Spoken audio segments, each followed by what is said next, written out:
That's fucking gorgeous, mate.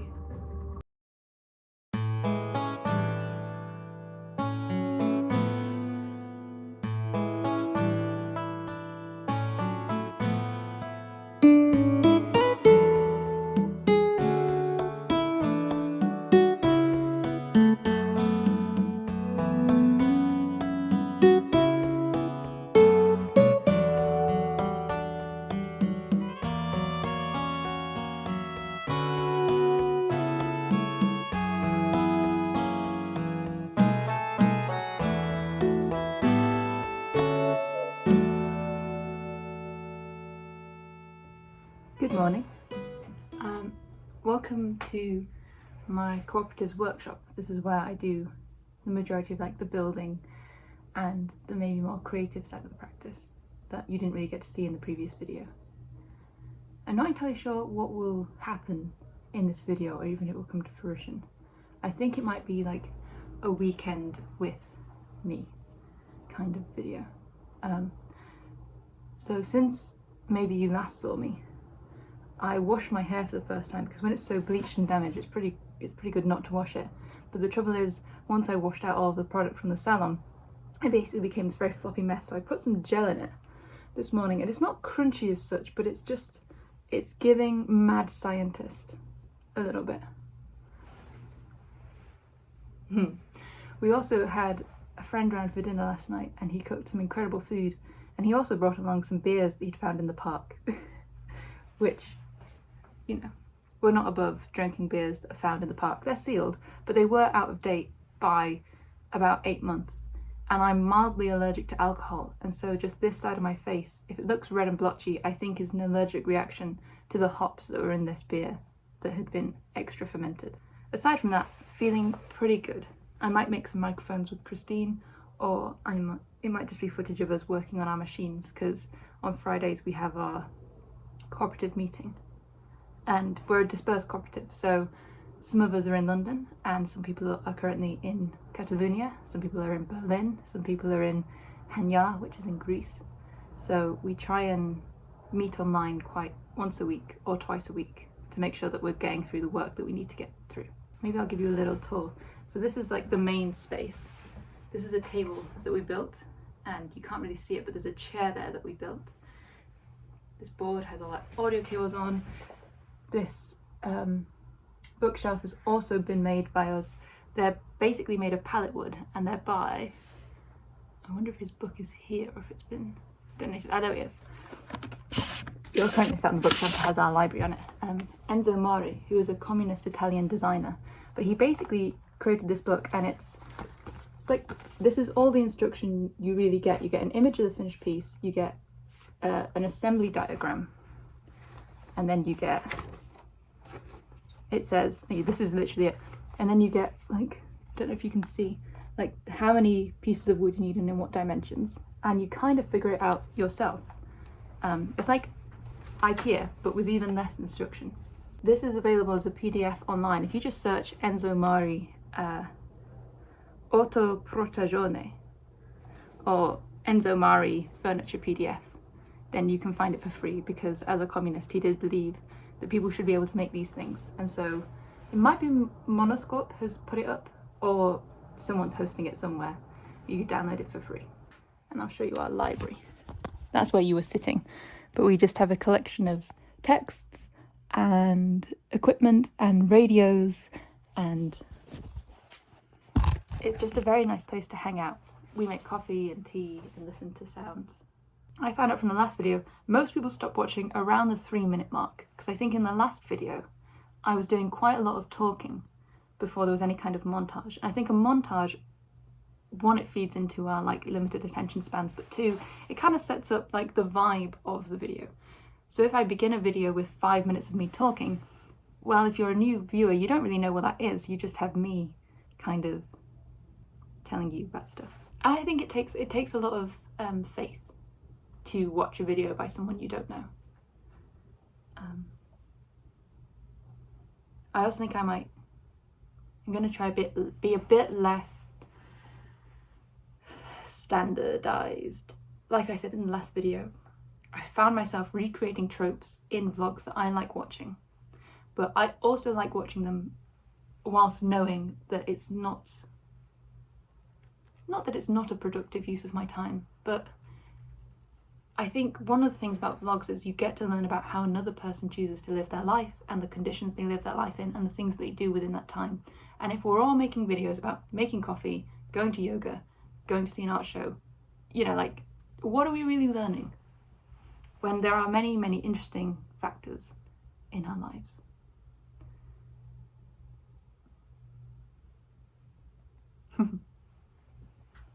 Okay.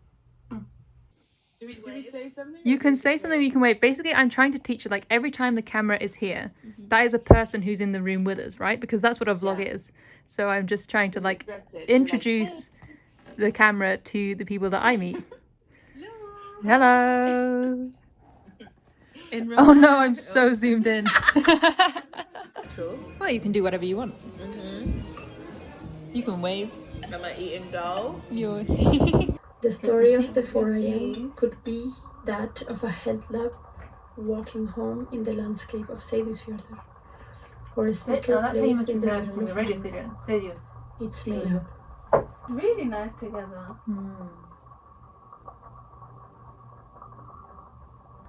Is an album called 4 a.m. Forever.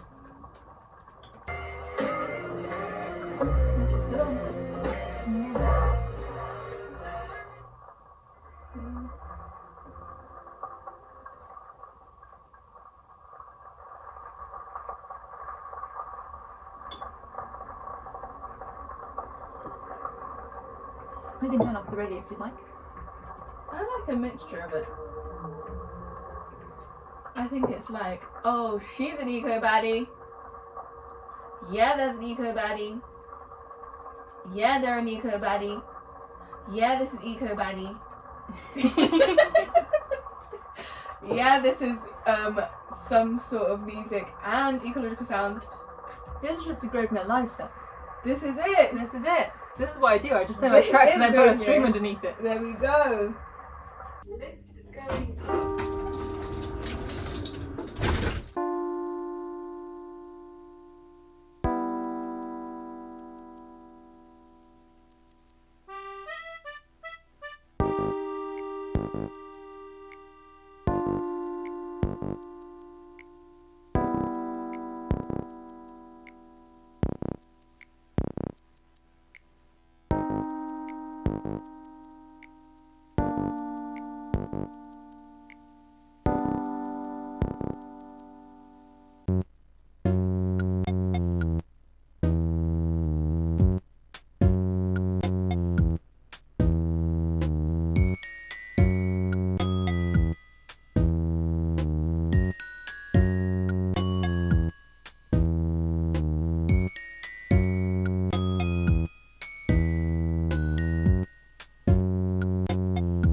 Good evening.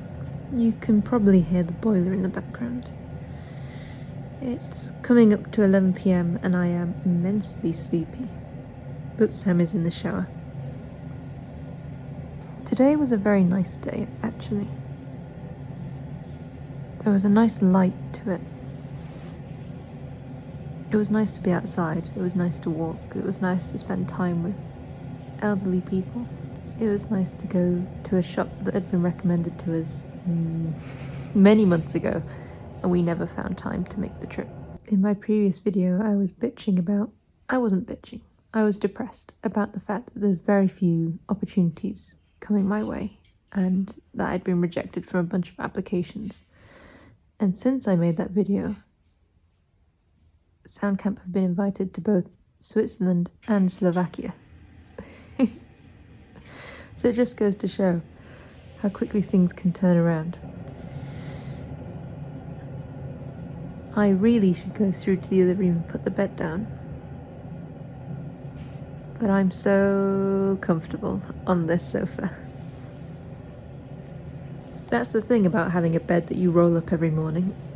It means that when you want to go to bed, you have to put the bed back down.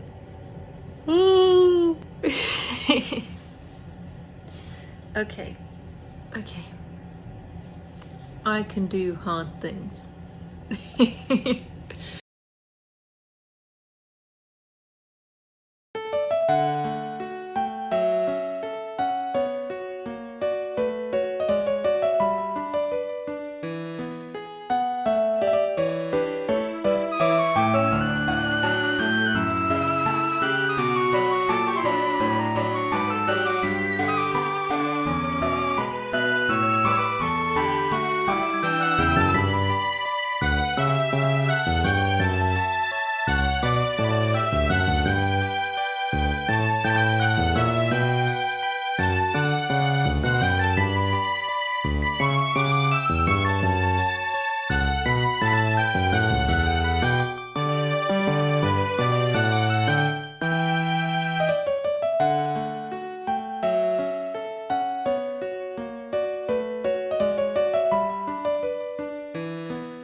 Good morning. I keep stopping because it feels kind of weird. Sam's washing up next door and the window is open. And though I don't think people can hear me, nor do I particularly mind, I can tell that I'm speaking quite quietly. And when I speak quite quietly, it doesn't feel like a good video. The quality's not very good because actually the aeroplanes, well, I can see them coming into land, they're so loud and I'm so quiet. And that's one of the things about living in a city, is that you are much quieter than the things around you. Maybe I'll close the window because it's really, those planes are so loud.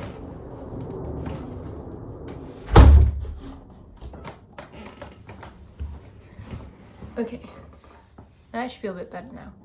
A lot of planes are flying very low today, and I don't know if it's because the cloud coverage is very strong.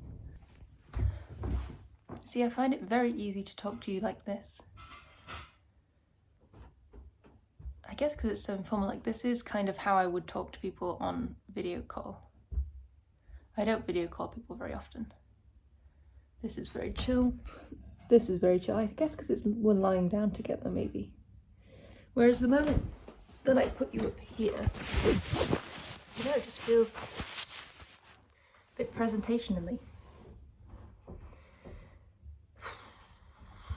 I also appreciate, me constantly talking about the medium of the vlog is not actually that interesting to watch. I know that, and I'm trying to not do it so much, but if I don't say it, I don't know if I'll be able to, think through it. I went to Present and Correct to try and find a day planner, but being February, a lot of the day planners have sold out. But then on the way home, next to the station, is a W.H. Smith's. And so I got this. They claim it's genuine Italian leather on their website, but I'm not convinced.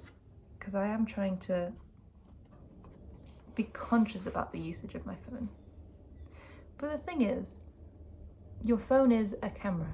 I'm using it to make this video. It's a camera, it's a music player, it's a map, it's a communications device. It is a very wonderful thing. I just think it's the way that we accept the fact that everyone is always online, always reachable, is maybe the problem. Also, you're currently balanced on my, so you know how you have a chair where you put partly dirty clothes? Well, Sam and I have a basket, and you're currently sat on a pile of clothes, which is probably why you're so slanted. I bet when I come to edit this, I'll think, why did I film in this thing? But like I said before, just walking around your house trying to find places to put a camera. I should really get a tripod if I was serious, but then I think talking to a tripod is even more awkward than talking to your phone. I know you're there, but if you were on a tripod, it would become more apparent that I was performing. I don't know. I'll see you around.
I'm incredibly dark and I don't know how to make myself less dark because it's quite a dark day today. Ooh. And the house that I'm in doesn't have particularly strong lighting. But this is Pierre. His family is away at the moment, so I've come to check in on him. I wanted to give my thoughts about the medieval women's show at the British Library. Bear in mind, this show is now completely sold out. It doesn't end for another 2 weeks. And it has been pretty heavily sold out for a long time. I think 2 weeks ago, my friends and I went to go see it. We didn't realise you had to book. And it was sold out on that day too.